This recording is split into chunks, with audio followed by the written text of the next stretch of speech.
বান্ধবী শোন, তোর সাথে আমার একটা কথা আছে। তবে হ্যাঁ, তুই আমার কথাগুলো একটু মন দিয়ে শুনবি, কারণ তোর সাথে আমার খুব জরুরি কথা আছে কিছু।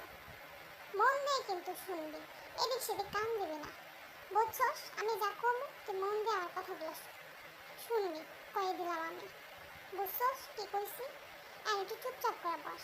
আগে বল আমার কেমন লাগতেছে। জানোস আমি পার্লার থেকে না কালকে ফেসিয়াল করে আসছি। কেমন লাগতেছে বল। আর হ্যাঁ, তোর সাথে আমার কথা আছে, তুই আগে মন দিয়ে কথাগুলো শোন, তারপরে তোর কথাগুলো আমি শুনুন। অনেকদিন পর দুজন একসাথে বসি।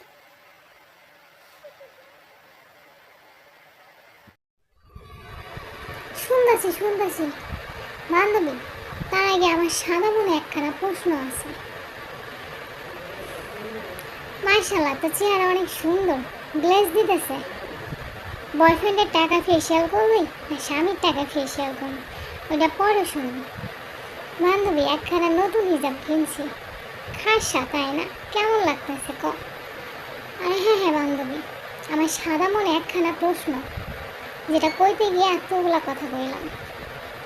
আমার সাদা মনে প্রশ্ন হলো, সবাই আমারে মন দিয়া মন থেকে মন দিয়ে শুনতে পায়।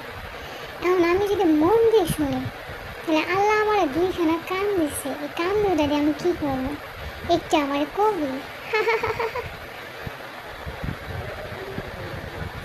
আর শোন, তোরে ফেসিয়াল কইরা তুই যেমন আগের মর্জিনা ছিলি, ওই মর্জিনা লাগতেছে, খালি একটু গ্লো করতেছে।